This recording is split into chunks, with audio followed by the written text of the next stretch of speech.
नमस्कार। Online class में आप सभी का स्वागत है। आज हम बीएड सेकेंड ईयर इतिहास शिक्षण शास्त्र के बारे में अध्ययन कर रहे हैं, जिसमें हम द्वितीय यूनिट के बारे में कुछ महत्वपूर्ण बिंदु हैं, उनके बारे में हम अध्ययन करना चाहते हैं।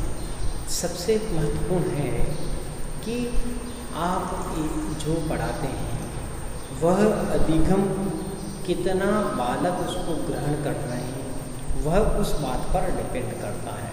अब आपका जो पढ़ाने का तरीका है उस पर बालक के ग्रहण करने की क्षमता प्रभावित होती है, क्योंकि मेरा पढ़ाने का तरीका यदि सही नहीं है, मैं किसी सहायक सामग्री का प्रयोग नहीं करता हूँ, तो बालकों में इस कार्य की रोचकता बनाए रखने के लिए हम अपने पढ़ाने के तरीके में सहायक सामग्री का विशेष रूप से उपयोग करते हैं। तो आज हम इतिहास शिक्षण में सहायक सामग्री के बारे में अध्ययन करेंगे। इतिहास शिक्षण सहायक सामग्री, और इसके माध्यम से हम शिक्षक अपना कार्य आसान कर सकता है। जितनी सहायक सामग्री शिक्षक उसका उपयोग करेगा उतना कार्य उसका आसान हो जाएगा। आज मुझे कोई चीज़ पढ़ानी है, राणा कुंभा का जीवन परिचय पढ़ाना है, या राणा कुंभा के बारे में पढ़ाना है, या कुंभलगढ़ दुर्ग के बारे में पढ़ाना है।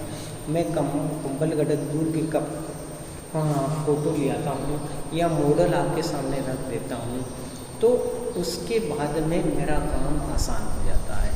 बच्चे इसको देखकर सीखने की प्रवृत्ति ज़्यादा उत्साहित होते हैं, जिज्ञासु हो जाते हैं। तो आज हम सहायक सामग्रियों के बारे में अध्ययन करेंगे। इन सहायक सामग्रियाँ भी 3 प्रकार की होती हैं। एक तो सुनकर समझने वाली, इसको हम श्रव्य सामग्री कहा जाता है। दूसरा होता है दृश्य सामग्री, जिसमें केवल देखकर ज्ञान प्राप्त किया जाता है। तीसरा है श्रव्य दृश्य सामग्री, यानी सुनकर और देखकर ज्ञान प्राप्त किया जाता है। तो इस प्रकार तीनों ही सहायक सामग्री हमारे लिए बहुत ही महत्वपूर्ण है। तो आज हम इन तीनों सहायक सामग्रियों के बारे में अध्ययन संक्षेप में करेंगे और बारी बारी से इसके विस्तार से अध्ययन करेंगे। पहला है श्रव्य सहायक श्रव्य उपकरण या सामग्री। जिन उपकरणों के माध्यम से सुनकर हम ज्ञान प्राप्त करते हैं वह श्रव्य सहायक सामग्री कहलाते हैं। इसमें रेडियो, टेप रिकॉर्डर,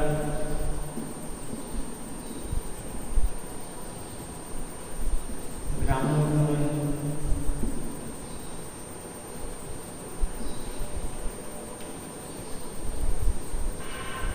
इनके द्वारा हम क्या करते हैं, एक पाठ योजना तैयार कर लेते हैं, ठीक है ना। और वह पाठ योजना, जैसे इतिहास का कोई पाठ योजना इस प्रकार की है, और हम तैयार कर उसका ऑडियो तैयार कर बच्चों के सामने प्रस्तुत कर देते हैं, जिससे बच्चा सुनकर उसका ज्ञान प्राप्त कर सकता है। इसी प्रकार महाराणा प्रताप के बारे में पढ़ाना है, बताना है, तो महाराणा प्रताप के बारे में जो कविताएं प्रचलित है, जो हमारे सामने उपलब्धियाँ और जो गाने हमारे पास में उपलब्ध हैं, उनका संग्रह करके थोड़ा उसका संक्षेप में कुछ भाग बच्चों के सामने प्रस्तुत कर दिया जाए, तो बच्चों में इसकी रोचकता बढ़ती है।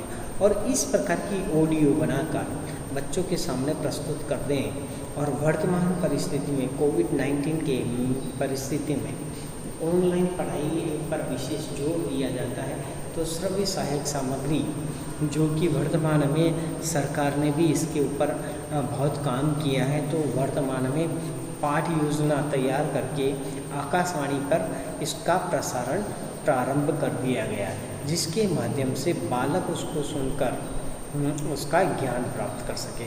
दूसरा था हमारा दृश्य सामग्री, दृश्य उपकरण एवं सामग्री। इसके अंतर्गत हमने चार्ट, चित्र, मानचित्र, कोई मॉडल बनाया तो मॉडल, ठीक है ना, इस प्रकार हम इनका प्रयोग कर सकते हैं। जैसे कि हम कोई भी स्थान देखकर उसका ज्ञान प्राप्त करते हैं, उसका चार्ट बनाते हैं। जैसे कुंभलगढ़ का किसी ने चार्ट बना दिया और उसके सामने प्रस्तुत कर दिया, या कोई फोटो फ्रेम लिया है, उसका चित्र लिया है, कोई मानचित्र लिया है, उसका मॉडल बनाया है, तो बच्चों के सामने इस प्रकार की चीज़ें प्रस्तुत करने से बच्चे में जिज्ञासा की प्रवृत्ति बढ़ती हो, वह कार्य आपके लिए भी आसान हो जाता है, हमारे लिए भी आसान हो जाता है कि हम उसको बहुत ही महत्वपूर्ण ढंग से सिखा सकते हैं। फिर तीसरा और महत्वपूर्ण आता है श्रव्य और दृश्य सामग्री। श्रव्य व दृश्य उपकरण व सामग्री। इसके अंतर्गत हम टेलीविज़न के माध्यम से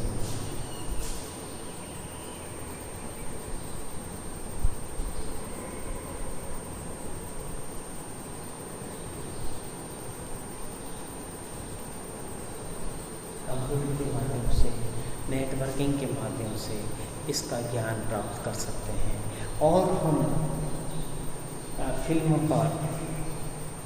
फिल्म भी इसकी बहुत सारी अभी इतिहास फिल्में भी बन चुकी है, तो उन फिल्मों को बच्चों के सामने प्रस्तुत करके हम अपना कार्य प्रभावी कर सकते हैं। इसके साथ में जो प्रोजेक्टर आता है, ऑडियो और वीडियो प्रोजेक्टर, उसके माध्यम से भी हम अपने कार्य को अब प्रोजेक्ट बनाकर बच्चों के सामने प्रस्तुत कर सकते हैं, जिससे बच्चा अति शीघ्र ज्ञान प्राप्त कर सके और वह ज्ञान अस्थायी होता है।